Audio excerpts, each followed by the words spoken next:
Hello everyone. Sure 60 के इस online platform पर मैं नमन सिंधु आप सभी का स्वागत करता हूं।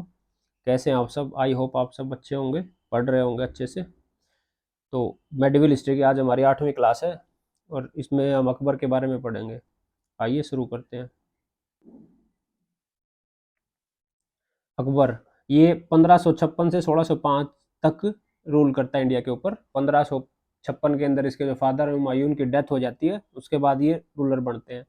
The Akbar the eldest son of Humayun, Humayun का जो सबसे बड़ा बेटा था, ascended the throne under the title of Jalaluddin Mohammad Akbar बादशाह गाजी। ये इतना बड़ा नाम था इसका। वैसे इसका नाम जलालुद्दीन मोहम्मद अकबर था, ये बादशाह और गाजी ये इसकी टाइटल है।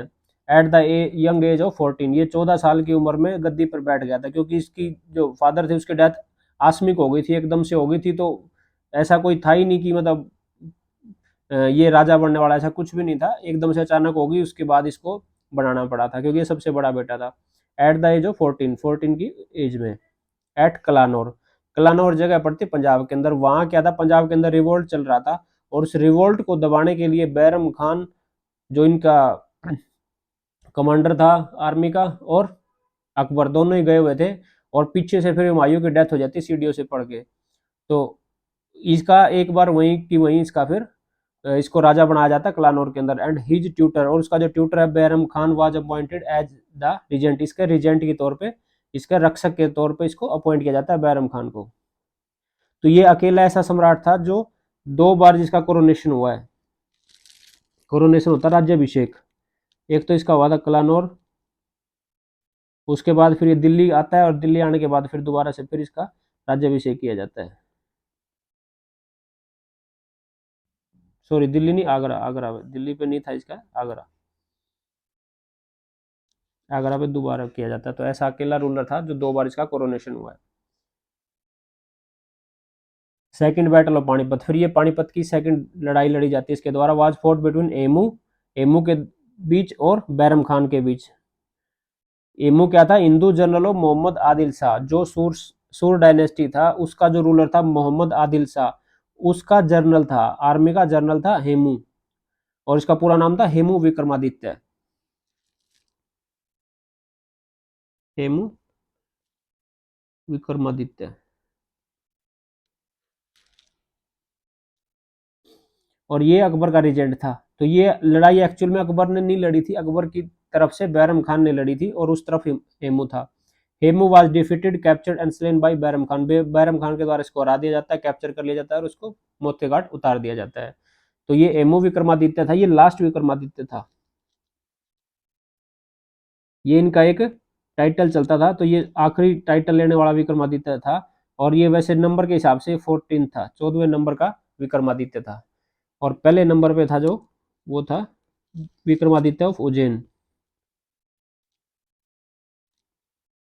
विक्रमादित्य ऑफ उज्जैन, जिनके द्वारा विक्रम संवत शुरू किया गया है। विक्रम संवत, जिसको भारत सरकार मानती है, 57 BC के में शुरू किया गया था। और एमू विक्रमादित्य की आंख में तीर लग जाता है। जब युद्ध हो रहा होता है, तब युद्ध के दौरान इसकी इनकी आंख में तीर लग जाता है और तीर लगने से ये अपने हाथी से गिर के नीचे पड़ जाते हैं। और जैसे ये पड़ते हैं तो इनकी सेना में एकदम से भगदड़ मच जाती है। इनको ये होता है कि राजा मारा गया, जबकि इनकी डेथ नहीं हुई थी उस टाइम पे, ये उसके बाद भी लड़े हैं। लेकिन सेना क्या हो जाती है, घबरा जाती है। घबरा के सेना, इसकी आधी सेना वापिस भाग लेती है। और जैसे वापस भागती है तो जो मुगल आर्मी थी उनका हौसला और बढ़ जाता है कि ये तो डर के मारे भाग रहे हैं। तो वो और इनके ऊपर चढ़ाई करते हैं। अदरवाइज ऐसा भी हो सकता था कि ये जीत जाते युद्ध के अंदर, अगर इनकी आंख में तीर ना लगता है या इसकी सेना नहीं भागती तो। लेकिन इस जैसे इसके तीर लगता है और ये भाग लेती है। ऐसा ही होता है हर हर जगह। जैसे ही जो भी आदमी, मोदी कह सकते हैं, मतलब जो घर का मुखिया होता है, उसका अगर कोई इफेक्ट पड़ जाता है, अगर वो नहीं रहता है या फिर किसी वजह से वो हो जाता है, तो पूरा परिवार सफर कर रहा होता है उसकी वजह से। ऐसे इसके साथ भी हुआ, इसकी पूरी सेना सफर करने लगी। जैसे ये गिरा, इसकी ऐसे भाग लिया। और पहले के टाइम पे ऐसे ही होता था, जैसे राजा की डेथ हो जाती थी, सबका यही रूल होता था कि भागना होता था। बस वो लड़ाई करते करते ये देखना होता था उनको कि राजा की डेथ तो नहीं होगी। जैसे राजा की डेथ हो जाती, उसका उसका वही निर्णायक पॉइंट होता था कि डिसाइड हो जाता था कि अब इस जिसकी डेथ होगी उसके द्वारा युद्ध हार गया है। और उसकी जो सेना है, या तो उसको झुक के उनको अपने झुक झुक के उनको वो करना पड़ता था कि आप जो करना चाहो कर लीजिए, या फिर भागना पड़ता था, वो भाग लेते थे। और ये आखिरी दिल्ली का आखिरी हिंदू बादशाह था, लास्ट हिंदू बादशाह ऑफ दिल्ली। दिल्ली का बादशाह बनने वाला आखिरी आखिरी बादशाह था ये। इसके बाद कोई हिंदू दिल्ली की गद्दी पर नहीं बैठा इसके बाद।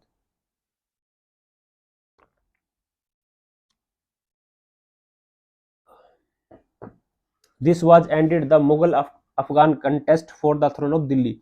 और जैसे ये मूवी विक्रमादित्य की डेथ हो जाती है, उसके बाद इनका जो मुगल का और अफगान का, ये क्योंकि ये किसकी तरफ से लड़ता था, अफगान की तरफ से, क्योंकि सूर्य एम्पायर था जो, वो अफगान था, एम्पायर था। तो मुगल का और अफगान का कंटेस्ट क्या हो जाता है, खत्म हो जाता है।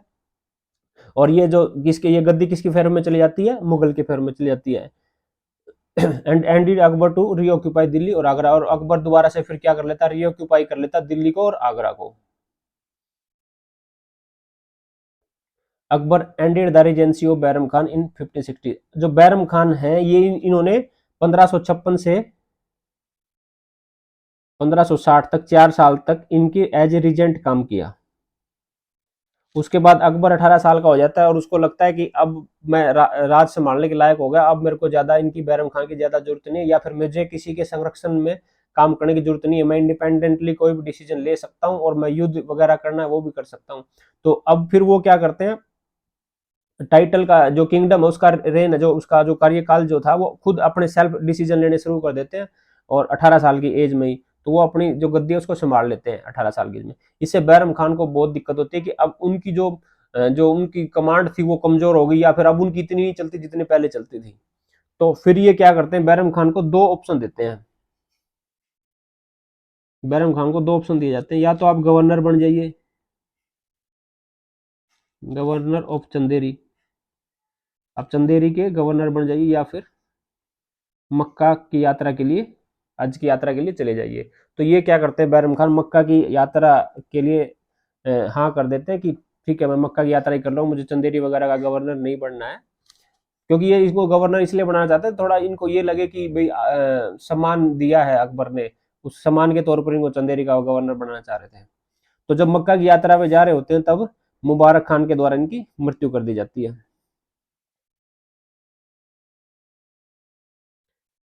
बैरम खान की मर्डर्ड बाई मुबारक खान।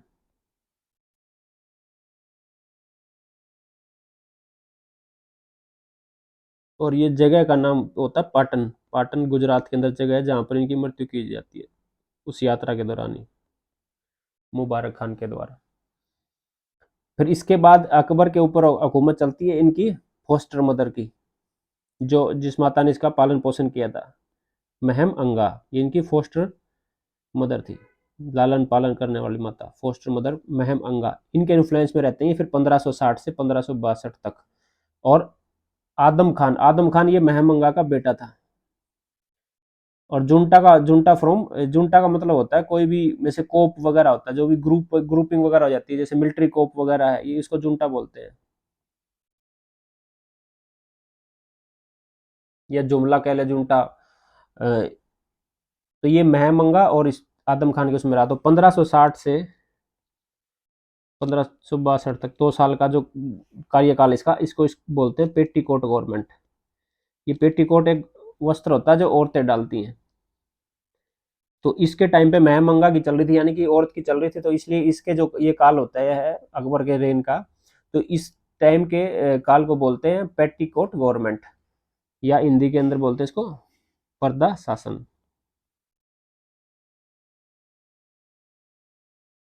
पर्दा शासन, पेटीकोट गवर्नमेंट या पर्दा शासन कहा जाता है इस काल को। In his bid to expand his empire he conquered various province state. अपने एम्पायर को एक्सपेंड करने के लिए इसने बहुत सारे प्रोविंशियल स्टेट को जीता, जो उसके आसपास के थे वो सारे स्टेट इसने जीते। The Rajput kingdom of Mewar put up a fierce defence under Rana Uday Singh and his son Rana Pratap. लेकिन मेवाड़ के जो राजपूत रूलर थे, राणा उदय सिंह और उनके बेटे राणा प्रताप, इन्होंने इसको बहुत कड़ी टक्कर दी। इन्होंने कभी भी इसकी स्लेवरी को एक्सेप्ट नहीं किया, इन्होंने मुगल एम्पायर की गुलामी एक्सेप्ट नहीं की। Akbar try to win over Rajput, Akbar ने राजपूतों को जीतने की कोशिश की, वह नेवर पॉसिबल, जब भी पॉसिबल होता था ये जीतने की कोशिश करता था। And inducted Rajput Kings with Mughal service into Mughal service, ये राजपूत जो किंग्स होते थे उनको अपनी मुगल सर्विस के अंदर उनको पोस्ट, अच्छी पोस्ट पे भी देता था, उनको अच्छी पोस्ट दे देता था। And treated them at par with Mughal nobility, जो मुगल एम्पायर के अंदर जो नोबिलिटी थी उसके उनके इक्वल इनको क्या करता था, ट्रीट करता था। और इनका इसका राजपूतों को जीतने का दो ही तरीके थे, एक तो जो राजपूत डिप्लोमेसी से नहीं जीतता था उसको ये युद्ध करके, या तो शादी वगैरह करके रिश्ते बना के उनको अपना संबंधी बना के ये उसके जो राज्य था उसको अपने अधीन कर लेता था। और दूसरा इसका तरीका लड़ाई करके, या तो एक्सेप्ट कर लो या फिर लड़ाई कर लो, ये दो ही तरीके होते थे इसको इसके जीतने के। और इसी एक तरीके में ये शादी करता है हरका बाई से, डॉटर ऑफ बहारमल या बिहारी मल, ये बारमल या बिहारी मल, रूलर ऑफ आमेर, आमेर का जो रूलर था, और आमेर का रीजन पड़ता है ये जयपुर के आसपास का, और उनकी कैपिटल थी जयपुर। ये तो 1562 के अंदर ये हरका बाई से शादी करता है, जो बारमेल की बेटी थी। और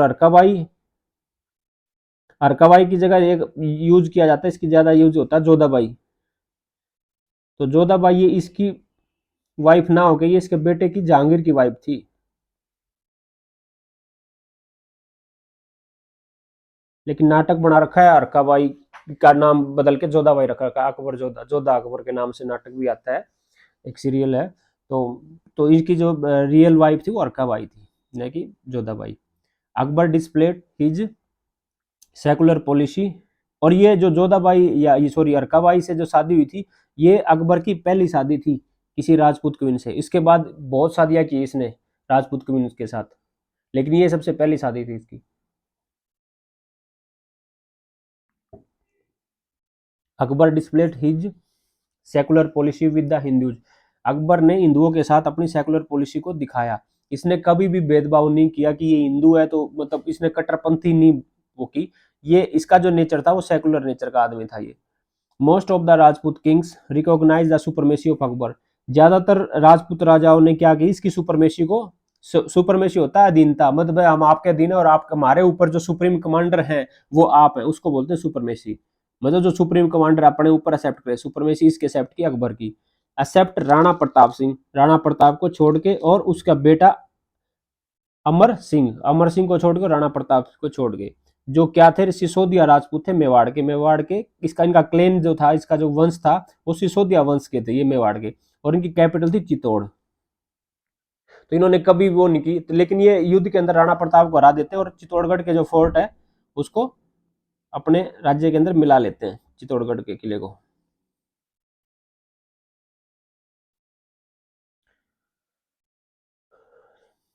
और बैटल ऑफ हल्दी घाटी, ये बैटल होता है हल्दी घाटी का, युद्ध होता है राणा प्रताप के बीच और अकबर के बीच।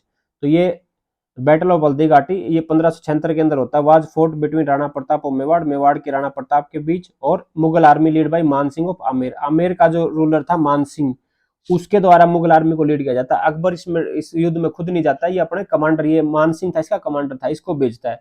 तो इन दोनों के बीच युद्ध होता है जिसमें राणा प्रताप की हार होती है, और राणा प्रताप वाज डिफीटेड, राणा प्रताप को हरा दिया जाता है। But he did not submit and continue the struggle, लेकिन उसने क्या नहीं किया, उसने सबमिट नहीं किया। सबमिट का मतलब उसने वो इनके सामने झुका नहीं, उसने एक्सेप्ट नहीं किया उनकी गुलामी। एंड कंटिन्यू द स्ट्रगल, और स्ट्रगल को कंटिन्यू रखा। ये अपने घोड़े के ऊपर भाग जाता है बैठ के, ये घोड़े का नाम था चेतक, और ये वार को कंटिन्यू रखता है। ये वहां फिर अरावली जो माउंटेन रेंज है उसके अंदर रहता है फिर छिप के, और ये गुरिल्ला वारफेयर के द्वारा जैसे भी ये उनको मतलब नुकसान पहुंचा सकता था मुगलों को, ऐसे नुकसान ये पहुंचाता रहा धीरे धीरे धीरे धीरे। और ये मुगल्स के अगेंस्ट था, मुस्लिमों के अगेंस्ट नहीं था। अब एक बात ये ध्यान रखना, अगेंस्ट मुगल्स, इसको दिक्कत सिर्फ मुगलों से थी, मुसलमानों से नहीं थी।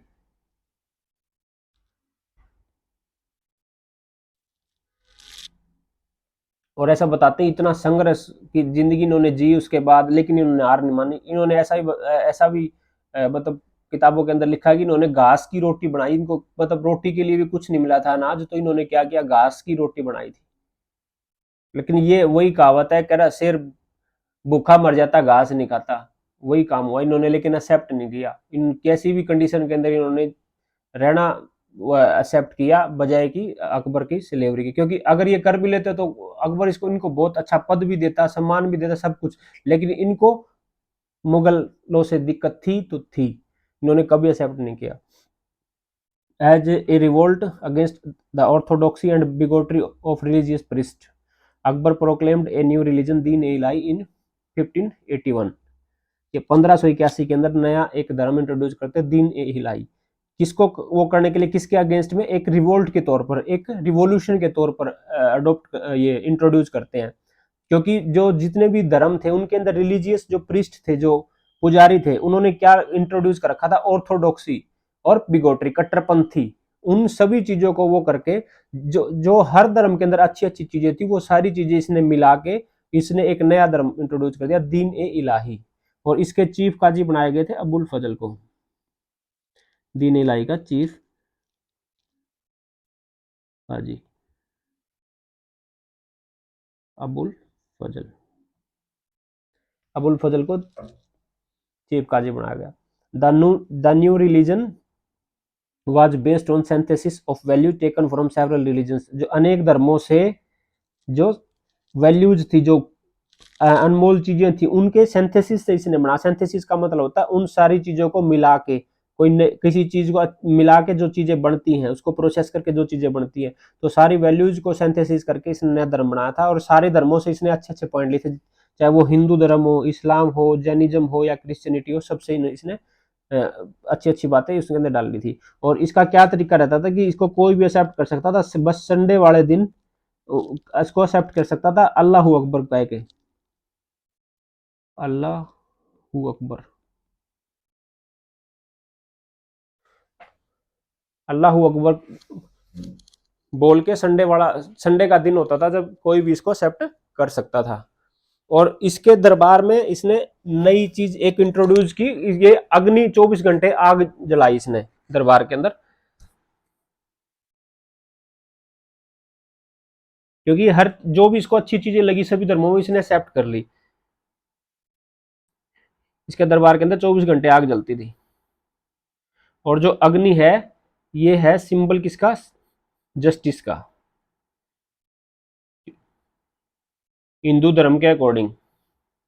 क्योंकि हिंदू धर्म के अंदर अग्नि को ही क्या मानते हैं, साक्षी मानते हैं, तो ये जस्टिस का है कि मतलब सिंबल होता है आग। और दूसरा इसका है, इस अग्नि का जो इन्फ्लुएंस है ये पारसी का इन्फ्लुएंस भी है, क्योंकि पारसी भी अपने घरों में या कहीं भी जो उनके रिलीजियस प्लेस होते हैं वहां पर अग्नि हमेशा जलती रहती है उनके। तो ये दोनों धर्मों का इसके ऊपर इन्फ्लुएंस देखा जा सकता है। और पहला रूलर था जिसने सूर्य की पूजा की,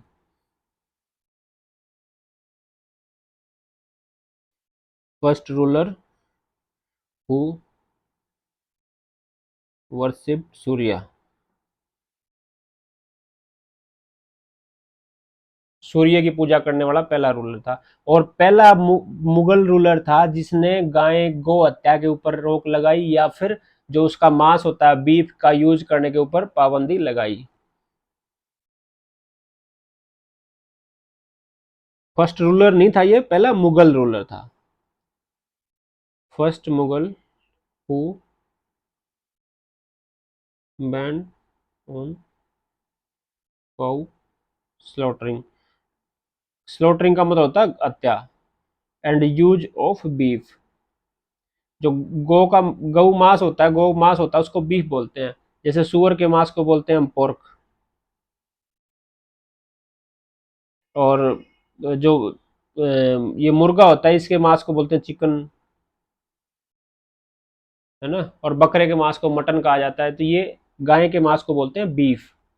तो इसके ऊपर इसने रोक लगाई थी। तो ये आप देख भी सकते हो कि सारे धर्मों का इसके ऊपर कितना इन्फ्लुएंस था, गाय की हत्या ना होना, सूर्य की पूजा करना, अग्नि वगैरह, ये सारे सारे, तो जो भी हर धर्म के अंदर इसको अच्छी बात लगी वो सारी सारी इसने एक्सेप्ट कर ली थी। It did not recognize the prophet, तो इसने जो जो इनका प्रोफेट था उसको रिकॉग्नाइज नहीं किया था, बस इसने अपना धर्म इंट्रोड्यूस किया और बस उसी अपने आप को ही उस पर सर्वोपरि समझा कि जो भी कुछ हो डिसीजन मेकिंग पावर जो भी रहेगी इस धर्म को लेके मेरे ऊपर रहेगी। इसने किसी भी तरह की एक्सेप्टेबल इस्लाम के अंदर उस धर्म को मान्यता देने की या कोशिश नहीं की, रिकॉग्नाइजेशन वगैरह एक्सेप्ट करने की भी मिले, ऐसा कुछ इसने नहीं किया। Birbal was the only Hindu who followed this new religion, और बिरबल अकेला ऐसा हिंदू था जिसने इस धर्म को अपनाया था, अदरवाइज इसके अपनाने वाले सारे के सारे मुस्लिम थे। अकेला हिंदू था बिरबल, और बिरबल इसका एडमिनिस्ट्रेटर भी था। Din Ilahi however did not become popular, did जो दीन इलाही है ये हालांकि क्या नहीं हुआ, पॉपुलर नहीं हुआ। एक टाइम पे इसके 19 से ज्यादा कभी इसके फॉलोवर नहीं रहे, बस इतने लोगों ने एक्सेप्ट किया था। और एक्सेप्ट करने वाले ज्यादातर इसके आसपास के जो इसके मुगल नोबिलिटी है या इसके आसपास के जो मंत्रिमंडल कह सकते हैं इसका, बस उन लोगों ने इसको एक्सेप्ट किया था।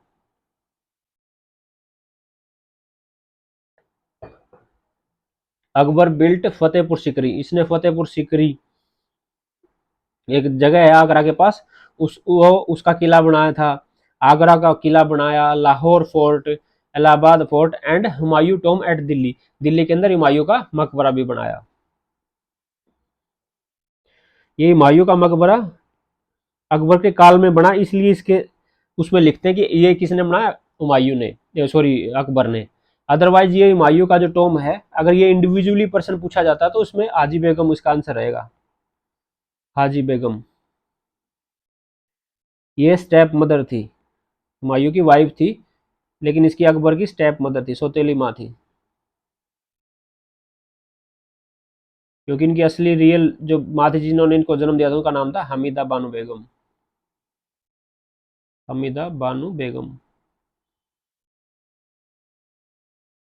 तो इनकी स्टेप मदर थी हाजी बेगम, जो हुमायूं का मकबरा बनवाती है। फतेहपुर सिकरी प्लेस नियर आगरा, ये आगरा के पास नजदीक में एक शहर है Fatehpur Sikri. It is said that, ये कहा जाता है कि Akbar had no son for a long time, कि लंबे समय तक अकबर को कोई बेटा नहीं हुआ था। शेख सलीम चिश्ती ए सूफी संत ब्लेस्ड अकबर विद ए सन, और जो एक सूफी संत थे शेख सलीम चिश्ती, जिसके नाम से उधर दरगाह भी है अजमेर के अंदर, उन्होंने अकबर को क्या किया था, ये चिश्तिया ऑर्डर के थे, सॉरी वो दरगाह तो चिश्तिया ऑर्डर के ही सूफी संत थे, उनके उनकी दरगाह है वहां पर अजमेर के अंदर। तो ये वहीं से आए थे Sheikh Salim Chishti.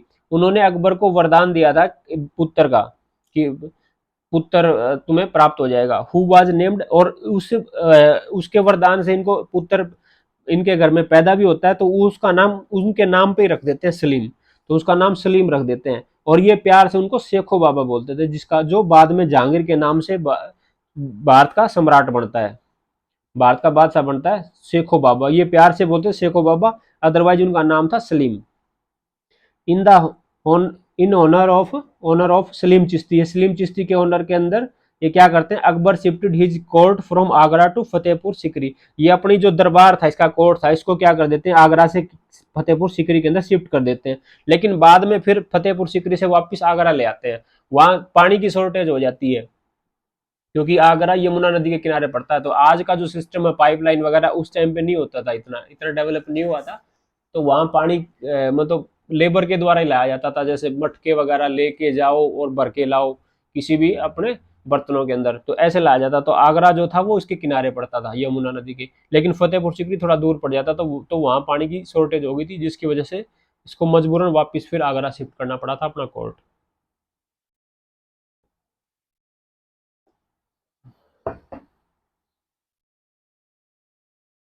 He was Patreon of the art and in his court many person florist, इन्होंने इसने क्या किया था, आर्ट को संरक्षण दिया था, और इसके कोर्ट में अनेक पर्सन थे जो फले फूले फ्लोरिस्ट।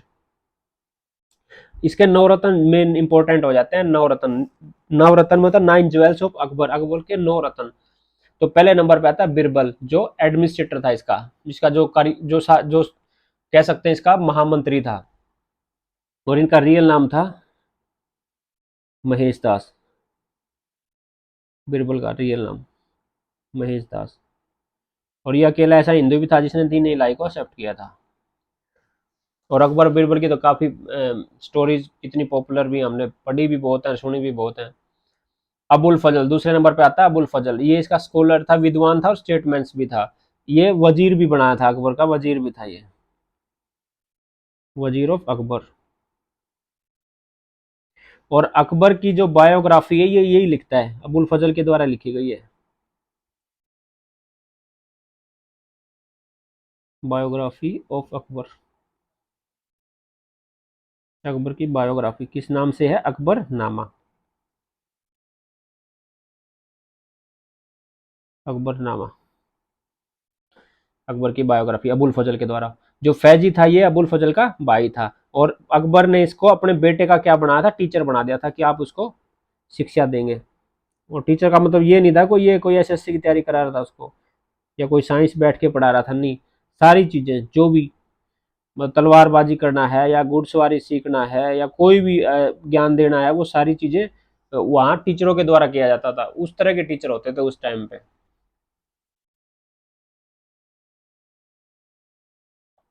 आज के हिसाब से नहीं है कि आपको हर सब्जेक्ट के लिए, हर पर्टिकुलर एक चीज के लिए अलग से टीचर मिलेगा या अलग से पढ़ना पड़ेगा, ऐसा नहीं था। उस टाइम पे एक ही टीचर काम चला देता था मोस्टली। और टोडरमल था इनका फाइनेंस मिनिस्टर। ये टोडरमल फाइनेंस मिनिस्टर शेरशाह सूरी के टाइम पे भी था, उसका भी शेरशाह सूरी का भी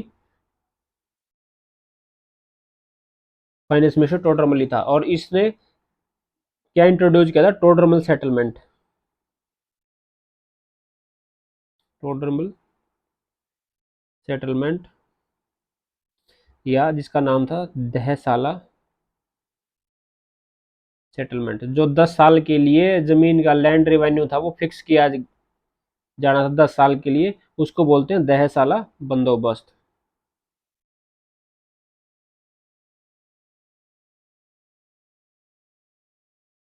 और ये इनके द्वारा इंट्रोड्यूस किया था, जो बाद में अंग्रेजों ने भी जिसको एक्सेप्ट किया था। अंग्रेजों ने इसको दहसाला बंदोबस्त या टोडरमेंट को क्या नाम दिया था? परमानेंट सेटलमेंट नाम दिया था, लेकिन इन्फ्लुएंस इन्हीं का था।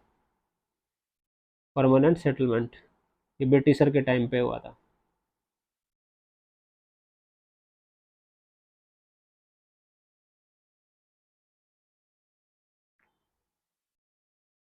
अच्छा, 5वें नंबर पे आता है भगवान दास। ये मनसबदार था, सन ऑफ बहारमल। ये किसका था? जो बहारमल या बिहारी मल था, जिसकी बेटी के साथ अकबर जो शादी करता है, तो ये उसका बेटा था भगवान दास। और ये अडॉप्ट करता है मानसिंह को। मानसिंह इसका खुद का बेटा नहीं था, ये इसने गोद लिया था। राजा मानसिंह। और फिर मानसिंह ये मनसबदार था ये भी, और ग्रैंडसन ऑफ बहारमल। तो ये बहारमल या बिहारी मल का क्या हो जाता है? ये ग्रैंडसन हो जाएगा ऑटोमेटिकली, क्योंकि इसका बेटा भगवान दास था, इसने इसको अडॉप्ट कर लिया था। तो भगवान दास की जो अकबर की जो वाइफ थी वो क्या थी? इसकी बहन थी, इसकी सिस्टर थी वो।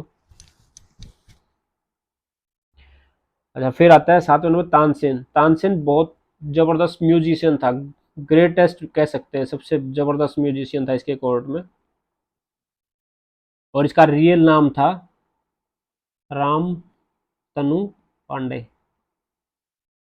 और ये क्या था? हिंदू था जो बाद में मुस्लिम धर्म के अंदर कन्वर्ट हुआ था। हिंदू था जो बाद में इस्लाम धर्म जिसने एक्सेप्ट कर लिया था बाद में।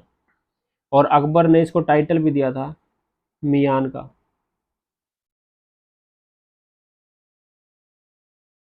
मियान या मियाँ टाइटल भी दिया था। नेक्स्ट आ जाता है अपना अब्दुल रहीम खाने खाना। ये स्टेटमेंट्स और हिंदी पोइट, ये भी कवि था अब्दुल रहीम खाने खाना। और ये बेटा था बहरम खान का, सन ऑफ बहरम खान, जो इसका रिजेंट भी रहा है और हुमायूं की सेना का कमांडर भी रहा है। और उसके बाद लास्ट आ जाता है मुल्ला दो प्याजा, जो एक कवि भी था और एक सैफ भी था। सैफ बोलते कुक को, जो इसके दरबार में अकबर के लिए जो खाना बनाता था, कुक था इसका सैफ। मुल्ला दो प्याजा, ये प्याज से आप याद भी कर सकते हैं इसको, ये कुक प्याज ओनियन से याद कर सकते हैं इसको। तुलसीदास, तुलसीदास ने अकबर के टाइम पे ही रामचरितमानस लिखी है। और ये किस लैंग्वेज के अंदर लिखी है? अवधी लैंग्वेज के अंदर। रामचरितमानस अवधी लैंग्वेज के अंदर लिखी है तुलसीदास ने। When Akbar died he was buried at Sikandra near Agra. ये आगरा के निकट सिकंदराबाद के अंदर इनको दफनाया जाता है। इनका मकबरा कहाँ, सिकंदराबाद के अंदर है, अकबर की मृत्यु के बाद। Akbar is consider the real founder of Mughal empire India. India के अंदर मुगल एम्पायर का रियल फाउंडर किसको कहा जाता है, अकबर को। क्योंकि जैसे ही बाबर यहाँ पर अटैक करता है और यहाँ पर अपना रूल स्थापित करता है, उसके 5 साल ही रह पाता है, और जब भी और हर साल वो कोई ना कोई युद्ध लड़ रहा है, तो वो क्या कर रहा होता है, अपनी एम्पायर को बढ़ा ही रहा होता है। ठीक है, उसके बाद हुमायूं बनता है, और हुमायूं तो खुद ही धक्के खा ही रहा होता है कहीं कहीं कहीं कहीं। तो कोई भी ऐसा, इसके बाद तीसरा रूलर ये बनता है जो एम्पायर उन्होंने फैलाया, बाबर के टाइम पे बाबर ने फैलाया, उसको कंसोलिडेट करने का काम किया। उसके अलावा राजपूत रूलर्स थे जितने, उनको अपने राज्य के अंदर शामिल किया, गुजरात को अपने राज्य के अंदर शामिल किया, और सारी चीजों को क्या किया, कंसोलिडेट किया। तो इसलिए इसको अकबर को क्या कहते हैं, रियल फाउंडर कहा जाता है मुगल एम्पायर का। He was the first Mughal ruler who divorce religion from politics. वो ये पहला मुगल रूलर था जिसने पॉलिटिक्स को, धर्म को पॉलिटिक्स से अलग किया। राजनीति के अंदर किसी भी तरह की धार्मिक कोई भी डिसीजन वगैरह नहीं लिया जाता था। तो ये सिस्टम होता है पॉलिटिक्स को, मतलब धर्म से अलग करने का। मतलब पॉलिटिक्स का मतलब होगा कि आप डिसीजन लेंगे, किसी भी तरह के डिसीजन लेंगे, आप सोशल लाइफ के ऊपर डिसीजन लेंगे, पॉलिटिकल लाइफ के ऊपर डिसीजन लेंगे, इकोनॉमिक लाइफ के ऊपर डिसीजन लेंगे, लेकिन आप धर्म के ऊपर किसी भी तरह का कोई फैसला नहीं लेंगे दरबार के अंदर। Birbal was killed in the battle of Yousafzai tribes. Yousafzai tribe Kashmir के अंदर रिवोल्ट होता है, उसको दबाने के लिए जा रहा होता है, तो उस कश्मीर के रास्ते में यूसुफजाई ट्राइब्स के द्वारा इसकी हत्या कर दी जाती है बिरबल की, कश्मीर के अंदर। अबुल फजल was murder by Bir Singh Bundela. Bir Singh Bundela जो बुंदेला चीफ है, उसके द्वारा अबुल फजल की मृत्यु कर दी जाती है। बुंदेला चीफ है ये होता क्या है, अकबर का जो बेटा होता है जहांगीर, ये क्या करता है, रिवोल्ट कर देता है अकबर के दरबार में, गद्दी के लिए रिवोल्ट करता है। तो इसको समझाने के लिए, इसको रोकने के लिए ये अबुल फजल को भेजता है कि जाओ इसको समझा के लाओ। अबुल फजल को भेजा जाता है, सेंड बाई अकबर, अकबर के द्वारा भेजा जाता है। लेकिन ये क्या करता है अबुल फजल, बुंदेला चीफ जो बीर सिंह बुंदेला है उसके साथ मिलके इसको, अबुल फजल को मोती घाट उतार देते हैं, सॉरी जहांगीर। अबुल फजल को फिर मर्डर कर दिया जाता है, मर्डर्ड बाई जहांगीर, जहांगीर के कहने पे बीर सिंह बुंदेला के द्वारा, क्योंकि ये उसके रिवोल्ट के अंदर इसके को साथ दे रहे थे रिवोल्ट में। फिर उसके बाद अकबर क्या करता है, अपनी माँ को भेजता है, जो इनकी दादी लगती थी जहांगीर की, वो इनको समझा के लाती है, तब ये वापिस आते हैं। Akbar gave Mughal India one official language Persian. क्योंकि कोई भी जो इससे पहले जो मुगल था, हुमायूं या अकबर, वो अपना कोर्ट चला ही नहीं पाए। हुमायूं लड़ हर मतलब सारी धक्के ही खाता रहा, ठीक है। और जो बाबर था, बाबर क्या करता, युद्ध ही लड़ता रहा, उसने कोर्ट में बैठ के किसी तरह का डिसीजन लेना या कोई कुछ और करना, ऐसा कोई काम कर ही नहीं पाए। तो जो ऑफिशियल लैंग्वेज इंट्रोड्यूस की इसने अकबर ने, वो पर्सियन, ये अकबर ही था जिसने इसको बढ़ावा दिया, या अपने उस दरबार के अंदर वो ऑफिशियल लैंग्वेज डिक्लेयर की, पर्सियन। तो ये सारा कुछ था अकबर के बारे में।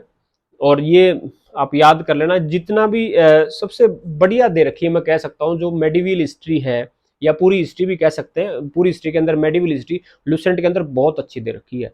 जैसे ज्योग्राफी की मैंने क्लास की देखी है और मतलब ली है, ज्योग्राफी मतलब आप कह सकते हैं कि 25 से 30% ही कवर कर पाए लुसेंट, लेकिन जो मेडिवल हिस्ट्री है आप कह सकते हैं 90 से 95% इसने लुसेंट ने कवर कर ली। इसके अलावा आप कोई दूसरी बुक पढ़ने की जरूरत नहीं है, और थोड़े बहुत फैक्ट इसके अलावा मैं आपको बता ही रहा हूँ, आप इतना कर लेंगे तो आपकी मेडिवल हिस्ट्री आप अच्छे से तैयार कर पाएंगे।